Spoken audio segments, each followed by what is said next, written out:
Prince Albert Jacobs. Good day to you, sir. Correct. How are you? Well, pretty well. Pretty well. That's great. Can I take the time straight away to thank you for agreeing to do this interview with the Forgotten Generations? Thank you very much. Fantastic. Yeah. So as I said to you before, we've set this organization up to record people's stories going back as far as possible, and especially people like yourself from the World War II era. Yeah. So we're going to go down the road a little bit and have a chat about your life going back as far as we possibly can and come forward to today. Yeah? Okay. Lot to do. So we're going to start off. What should I call you? What would you like me to call you today? Jake. Okay, thank you so much, Jake. I am Donald. Thank you. So can you tell us about your background, please? Place of birth and parents. Right. My place, I was born in Trinidad at the place by St. James was the more or less town. Mm-hmm. My parents were both Trinidadians. Father named Joseph, my mother named Renila. And I had a pretty good, I wouldn't say an easy life, but I had a pretty good life. Yes. Okay. So have you got siblings? Unfortunately, no, we lost two. Oh, okay. Okay. Sorry to hear that. But about it is, I've had 9 brothers and 5 sisters. Oh. Okay. Okay. So I all your brothers sort of back in Trinidad? No. As a matter of fact, I've had 5 deaths, and I've had most of my elder brothers went to America and I've got 2 sisters in Canada and in America. At the moment. Okay, that's fine. That's fine. So we stayed in Trinidad for a while. And what were your school years like? And fantastic. My father was a headmaster. Oh, really? Yes, my father was a headmaster. And then when I got to the age of 16, he decided what I want to do, and I wanted to be a stenographer. Okay. They call it shorthand typing in today. Okay. But in my day, we had a special name, the American name, you know. Yeah. Okay. And he sent me to a business school in Chaguanas, part of the island. I went to school there. I had a good school life. I had great friends. No problem there. So you enjoyed your school life, yeah? My school days was fantastic, yeah. Okay. So can you tell me then, there you are, end of your school life. I mean, I don't know what your thoughts were while you were at school, but you why did you join what did you want to be anyway while you were at school? What did you want to be? I wanted to be a shorthand. I wanted to deal with figures or shorthand typing sort of thing. Okay. So what made you join the Royal Air Force then? Because you joined the Air Force at a young age, I believe. Yes, I was 18. 18. What made me join the Air Force? My grandfather was a Scotsman. Oh, really? Yes. My grandfather came from actually Scotland to Barbados, where he worked as on the railway and with the government, and they sent him to Trinidad. And that's when my grandmother met him, sort of thing, and they got married. And we normally have a chat and all about England, about Scotland. And when this opportunity came on, I thought to myself, I'm going to go for it, which I did. Oh, wow.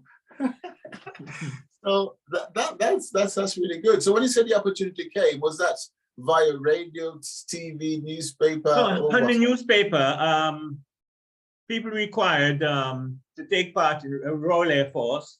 Yeah. You sign the form, take an exam, and that's it. You Okay. pass. So really and truly, what did you think you were gonna do when you did that? Did you just sign up for the adventure, or did you think you were gonna go to war, or what? Well, all along, once you sign up, we decided, well, come with me. If it have to be, it have to be. Okay, so But when the good thing about it is, at the back of most of the boys in Trinidad, we are going to England. okay, so did you know much about the war that was on at the time? Did you know much at the time? in the sense that people are getting killed left, right, and center. That's all we know about it. All right. Okay. Okay. So what were you experiencing in traveling from Trinidad all the way to England? What was that like? Wow, that was tremendous in the sense that, first of all, we left Trinidad, went to Jamaica. From Jamaica, we went to America, and Camp Patrick Henry was the place we stayed in America for. And I would tell them and say that's the first time we really, I would say, faced what you call a real color bar sort of thing. Okay. Because at night, we wanted to go into the city. We got on the bus, and it was distinctly marked black only or white only. But when we got on board, like unlike British system, we sat where we liked, and the driver refused to move. This took place quite a couple of times, and the commander from the camp informed the bus company that we are not American, we are British, and we are British flyers, and we should be treated as such, not as American. So we got over that. Okay, that's very interesting. Very interesting. Mm. So so you went from America to England. To England, yeah. What was that journey like? It was terrible. Well, I would say all the journey on the sea was terrible, especially at night. Because at night, during the day we was out there, during the night we had to head nearer the land, and in case of emergency, we would trail by a lot of time by the German U-boats. Okay. Right. So how long were you on that particular journey for? How long did it take to get from there to England? Wow, that's a good question. It was about 8 or 10 days, I think. I can't remember, I'll be honest. What was the experience like then on board, as a young man with all these other people? Well, yes, but don't forget, it was all uniform. Put it that, or it was the RAF and the army coming to England to help in the war. Right. Okay. Okay. And so both army and RAF landed in England somewhere. Correct. And then you went your separate ways. Yeah. After we landed in Liverpool, and we all departed in various directions. Right. My direction was Filey, Yorkshire, Hammondby-Moor. All right. Okay. So as an 18-year-old, you turned up at Hammondby-Moor in Yorkshire. What was that like? Well, it's new. It's an experience. And I'm still alive, and the war is still yeah. Still on. So what time of the year was that in terms of the weather conditions? The shock, shocking part about it was, I would say it was spring. And the reason why I remember this was, I went, well, four of my friends, we went to Scarborough. We got to Scarborough and I've never seen so many people in my life. And there was at seaside, hiring boats and going out, rowing around. So we decided to do the same. Right? Yeah. We did. Put our shorts on, got on board the boat, went out, took a dive. I got back in that boat and I swear never again in my life would I ever attempt to go into the North Sea. The reason why we did it, because there were so many people swimming around, couldn't understand, and it was a reasonable day. But you know, the temperature was a bit different to the Caribbean Sea. My God. Have I realized? Yes. Up to today, yes. So, how long did you actually stay at Hummingbee Moor to part of your training? Yeah. Yes, we did the normal, the regular training there. Mm-hmm. And you were then sent to Trade Center.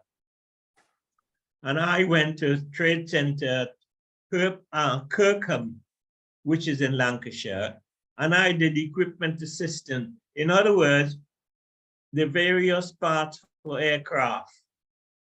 Okay. Ordering parts for that was my job for quite a while. Ordering the parts for the aircraft. That's right. Equipment assistant, yeah. Right. So when you first left Trinidad, Yeah. Did you have to make a choice of a trade at that time as to what you were going to do in the RAF, or was it not until later on? No, you it's when you got to England. Right. Yeah. Okay. I mean, So don't forget, many of us don't realize what snow is like. We heard about it, we read about it, but we don't know what it's like until we actually got involved. What did you say? Snow? The snow, correct. You weren't walking around in your shorts in the snow, were you?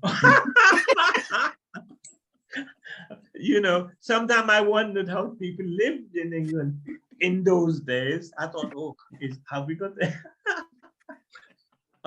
And like everything else, you get used to it, and you realize life is to live. Yes, yes. So how did you find the conditions of engaging in the war? Well, deep down under, you have made a sacrifice. And as a Trinidadian or as a West Indian, you're going to fulfill your sacrifice. I mean, the world is here for you, and this is your opportunity. Either you win or you lose. Either you go up or go down. And this was our attitude. Okay. Hoping that this is the important part, that when you return back, you get a pat on the back. So that's you mean when you return back to your home country? Correct. Right, I see. So a lot of you were quite conscious of that then, doing a good job so that you yes. Yes. Okay. So did you actually have much visibility of, say, the actual fighting or bombing or? I would say yes. I was stationed few bombing areas. I was with one, this was in Reading near Goring Heat, bomber command there. Bomber command, Reading, yes. And you will be having a meal, enjoying yourself. Next thing you hear the following morning, oh, he hasn't come back. End of Really? story. Oh, yes. Another part of it was you go down to London, even on holiday. When I say holiday, like weekend, you had the V bomb and the V bomb, it's flying bomb sort of thing that you, it whistles and it just go off. Really? Yeah, and as I said again, trust your luck. Yes, yes, yes, yes, yes. So, you know, that was quite an experience then. Just Wonderful. Oh yes, what an experience. yeah. So do you remember what it was like then at the end of the war? You know, like when what was that like? The end of the war, when things was going good, I would turn around and say people changed. So A lot of changes in the sense that people invite you to their home and they will thank you, sort of thing. Yes. Yes. so was that immediately after the war and while before you, because I think you returned back to Trinidad, isn't it? Was that immediately after the war that they would do that? I will say immediately after, because immediately after the war, before you were repatriated back home to the West Indies, the government did a very sensible thing by retraining you for your job before you arrive, before you come back. And this is where it starts. Well, I was then posted to an American base in Burton Wood. Again, that was Bomber Command for a while. And I was, they were sent to school there until the time that you were departed back to the West Indies. And this is where I met this girl, called my wife, been married 76 years now. 76 years, congratulations, sir. Wow. Wow. We went back to the West Indies, hoping that I'll not only get my job back, but I'll get promotion back. Nothing happened. The attitude, no. So I thought, to hell with this, and I came back to England and got married.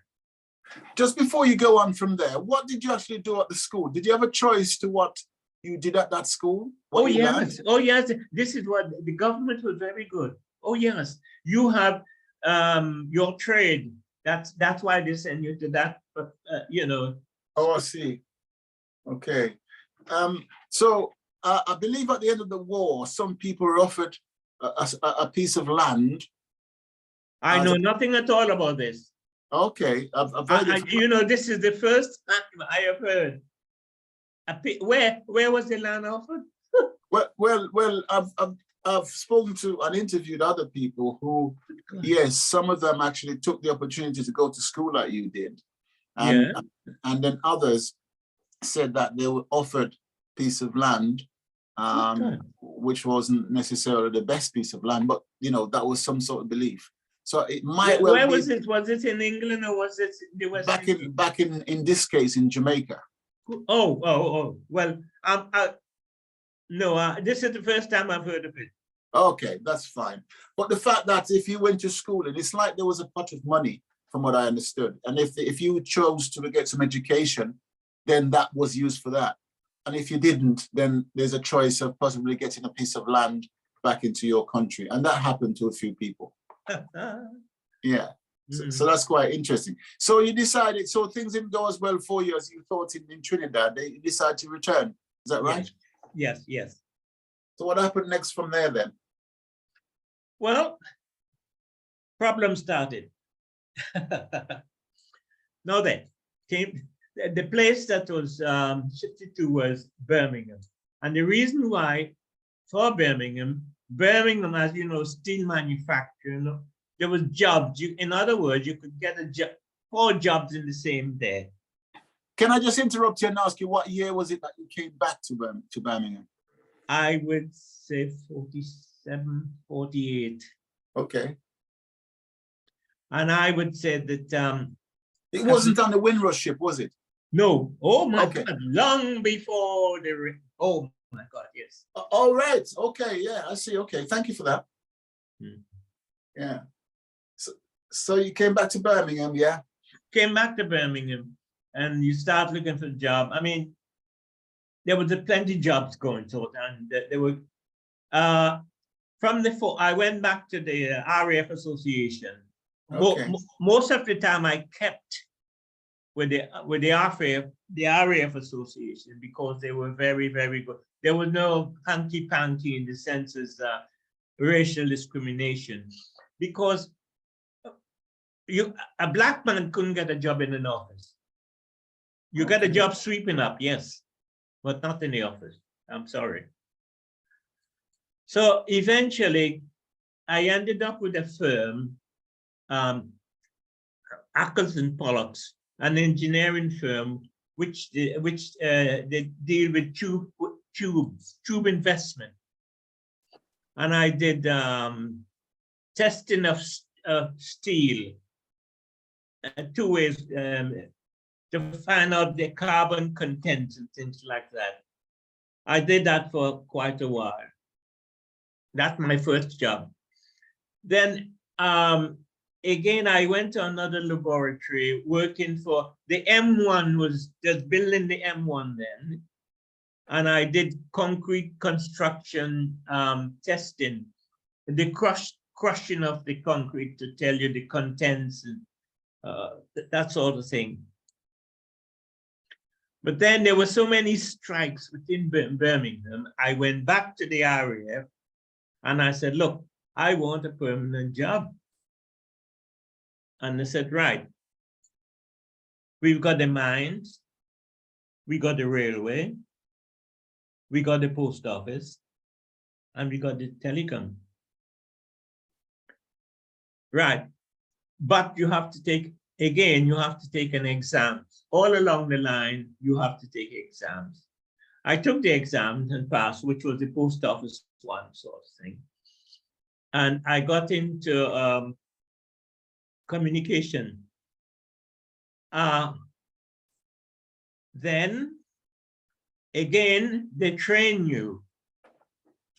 And I was with the post office. At the end of the day, I was at the post office 32 years and ended up as an inspector with a staff. I had a staff working for me of 150 people working for me within the area. Wow. So again, I mean, what you put in, you get out. Indeed, yeah. Indeed. So you enjoyed that particular phase of your life, did you? Yes, but nothing was easy. I mean,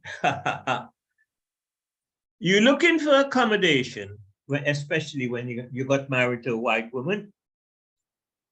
Number one, she was the biggest prostitute on that any white girl with walking down the street with a black man, she's a prostitute in those days. All right. Well, that's what their opinion. Couldn't yes. You know what I mean? Yes. You should be ashamed of yourself. You go to a dance and ask a girl to dance, and even a girl dancing with you, you should be ashamed of yourself. There's a lot of white men there to dance. Why dance with a black man? In the same way, you're looking for accommodation. Right. On the door, brassy as you like it. No niggers, no Irish, no dogs.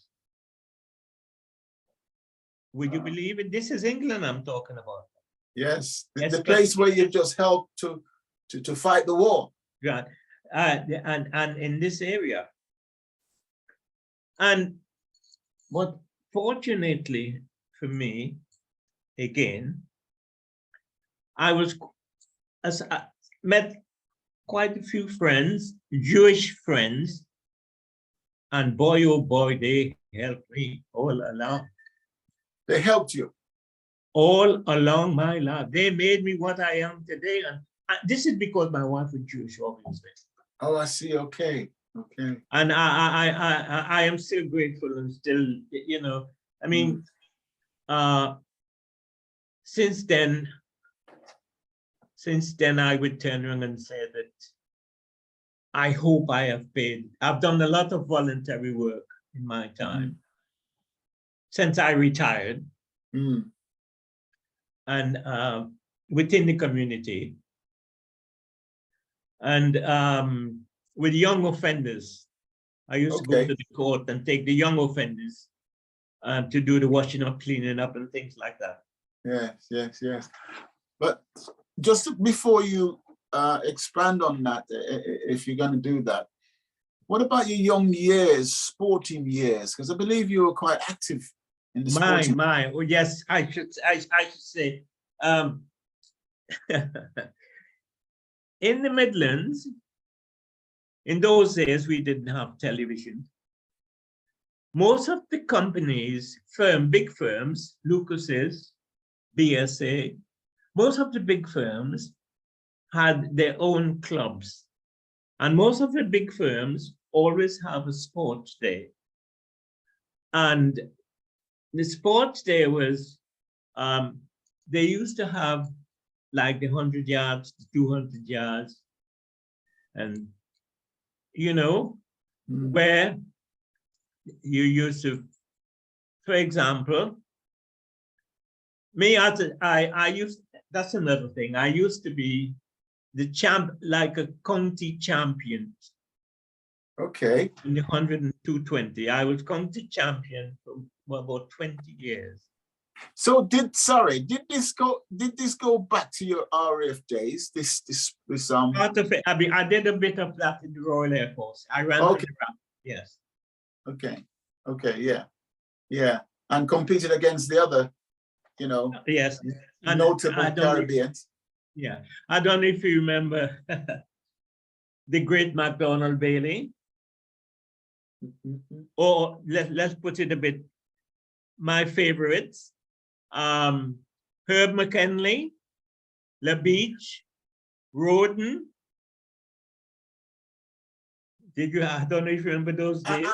Roden maybe, but there's one that I do remember is Arthur Wint. Arthur Wint. The great Arthur Wint, oh yes. Yes. Very much so. So you used to compete against these or with them, or whichever way? With them, in the sense, not, well, of course, there were different, they did different races. Arthur Wint was a Port Islander on his own. I mean, the others were really, there was nothing in the world could beat them. They were good. You know, they were excellent. Yes. Yeah. So you then brought that forward into your civilian life at your workplace and carried that on. Yeah, we did. As I said, and the race we used to have, we used to give, for example, first time you running, you get 8 yards start. An individual like me, as a champion, I'd be 8 yards at the back of him. On the 220 yards, I'll be about 20 yards at the back of him.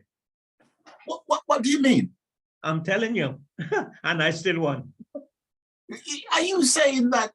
Yes, oh yes. Those were the days. Oh my goodness, I've never heard of that before. This was every Saturday. There was always, this is something we always look forward to. Every Saturday, there were races in the Midlands by various firms. Right. So you would go compete for your firm? Yes. And every race that you go into, you would be disadvantaged by so many yards back. Look, it isn't a matter of disadvantage. We are running for prizes. We are running for prizes, and every one of us want to win. Yes, of course. And it's like everything else. If we just start, there's a lot to be learned. You have to keep fit and really fit to win a prize. The ambition there is up to you whether you really want to win a prize or. Another thing which I been to the Highland Games about representing Birmingham for 8 or 10 years as well. And I also ran for Great Britain at the Jewish Olympics and carried the flag for Great Britain in 1950 in Israel. It was the World Maccabiah Games. Fantastic, fantastic. That must have been a wonderful feeling, that representing at such a high level. Yeah. Yes, yes, yes. Wow, wow. Was that most of the people from Birmingham, or was it all over UK representing? All over the world. It was a Jewish Olympic, in other words, equivalent to the Jewish Olympics. Right. It's the Jewish Olympics. Fantastic, fantastic. So have you got some images of these things? Have you? It'd be nice to see some of those back in the days. I was trying to find a few things the other day. I've even got Sportsman of the Year in the Jewish community in Birmingham. Is that right? Yes. Oh, yes. Sportsman of the Year. I got a photograph presenting me at the West End in Birmingham. That's fantastic. How many years ago? It's a long time. Yes, yes. So you obviously had a very, very successful sort of athletic life, I would say. Yes, yes, yes. Wonderful, wonderful. Have you got any of these medals still then, these trophies that you won? Well, I can find them. I can find them. Oh, that'd be great. That'd be great. I look forward to. One story I would like to tell. Mm-hmm.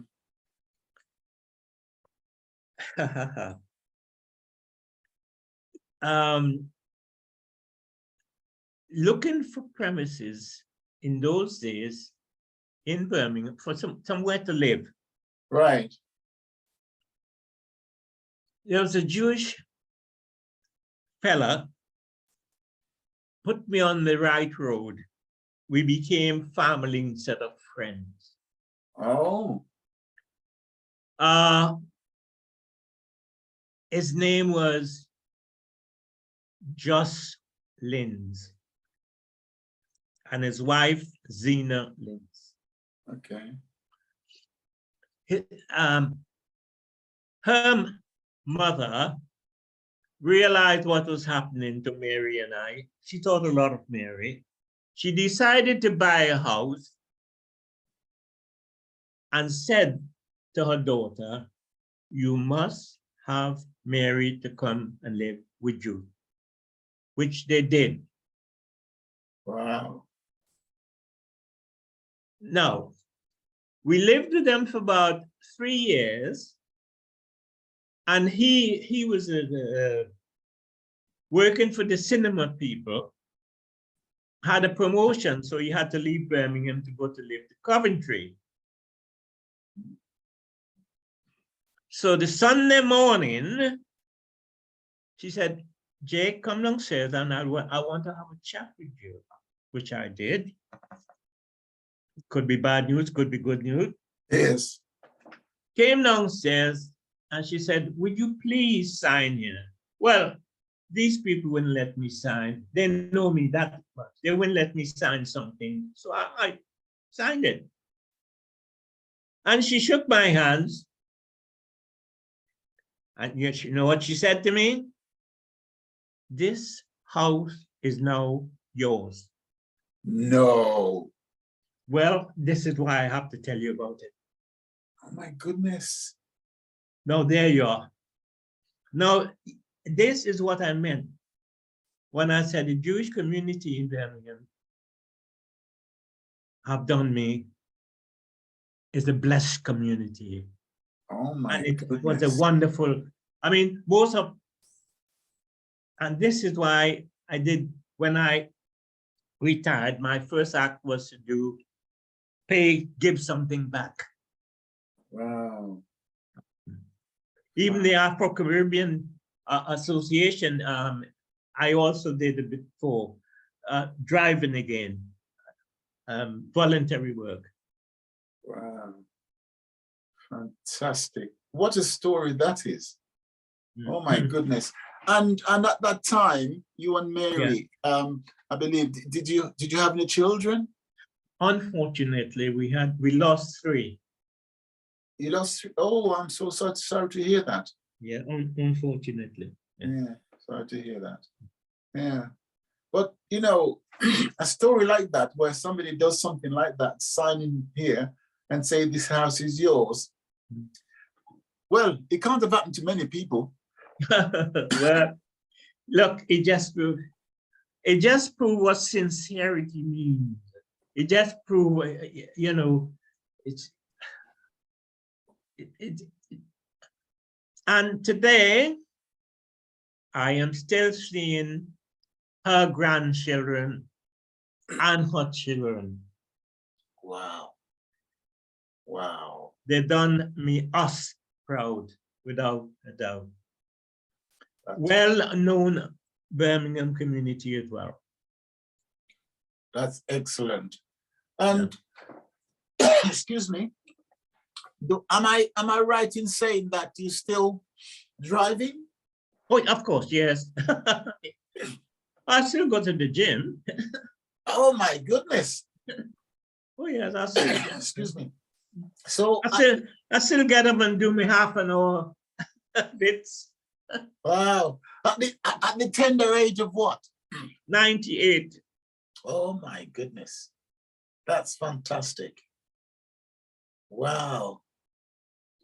I think you're putting quite a few people to shame. Oh my goodness. Yeah. Look, nothing is easy. What you put in, you get out. Absolutely. Give a little, take a little. That's really a good advice. And so, talking about our young generation then, our youngsters, what advice, based on what you just said, what advice would you give youngsters starting out these days?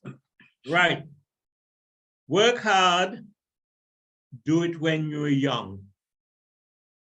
Work hard and do it, make your mind up and do it when you are young. That's the advice I would give.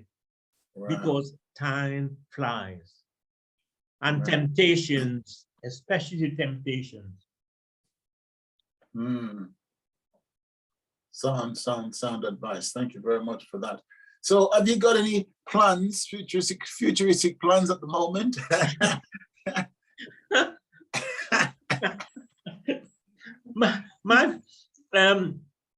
My future plan was I would love when Mary as you know, my wife ended up as a headmistress, but when she was in a prime sort of thing, we normally spend a lot of time on the continent, and especially winter. We spend quite a few winters in Spain, and that's my plan if I can do it. But with the illness, unfortunately, can I risk it? I don't know. Yeah, what a shame. Yeah. Well, I certainly hope that you know, you'll be able to do what you can, because I mean, you've had a blessed life, haven't you? I mean, it's been, you know, from your journey as a young 18-year-old to where you are now. Correct. Yeah, but look, as far as I'm concerned, this opportunity is offered to everyone, but many of us don't take it. That's very true. Very true. You see what I mean? Yes. It's there. Go for it, boy. And this is why I say to the young ones, take the opportunity arises, jump it, take it, especially when you're young, not when you're getting on, because too many obstacles in the way. Yes, yes, yes. And I guess you have to be quite determined, don't you, to achieve. Of course. You know, because there's always, like you said, the hurdles, the obstacles. Yeah. Oh yes. Oh yes. Just gotta get over them. Wow. This is fantastic. I really appreciate. Yeah. There again, I can go a bit further. I mean, in the area, fortunately, that I live in, it just proves how people are so good. People are so willing to help.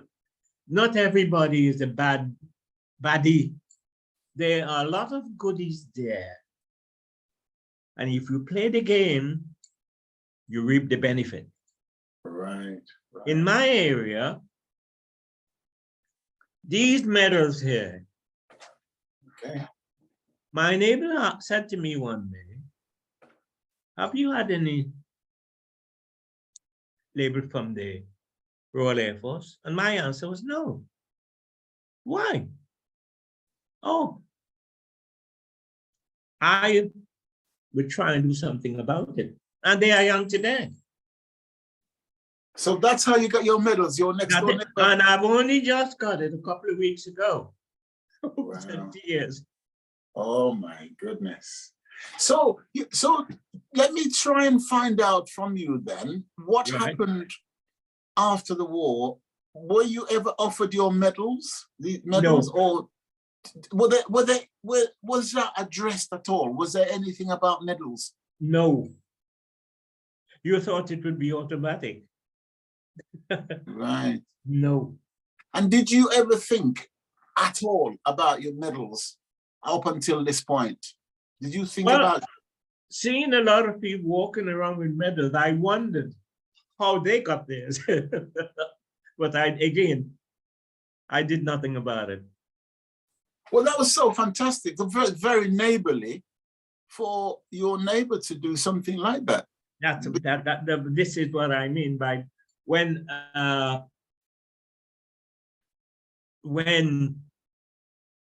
you haven't got to beg for anything. All you have to do is to ask in a polite way, and you would receive. And this is what it's all about. You give a little, you get a little. Very good. That's what life is all about. Very, very good. Very good, sir. I'm going to thank you so much for, doing this, because it's so good to talk to people of your era, going back all those years. Yeah. It's so wonderful that you're here still to tell us about how it was back in the day. And also the fact that, you were a part of that group, Trailblazers, who helped to set us free. I'm glad I did. Pardon? I'm glad I did. Yes, it's fantastic. So really and truly, it's for us, younger generation, to thank you and all those people, over the years in those days for your service. The only thing that beats me at the moment, discipline seemed to go by the board. Manners supposed to go by the board. These are the two things. And I'm afraid this is something you should have. Yes. It seems to be somewhat watered down, isn't it, in terms of how people behave, Yeah. how the youngsters, so different to the way we were brought up. Yeah. And even the ordinary greeting of an individual on the road or wherever. Correct. And the Respect. behavior at home, Respect. just basic respect, manners. Correct. Wow, so different. So you've seen such a contrast over the years. Oh dear. It's a different world. A different world. So, but you just try and blend in it, right? And do your best to carry on. Correct, yeah. Yes. Fantastic. Sir, I want to thank you very much indeed, once again. Have you got any questions for me?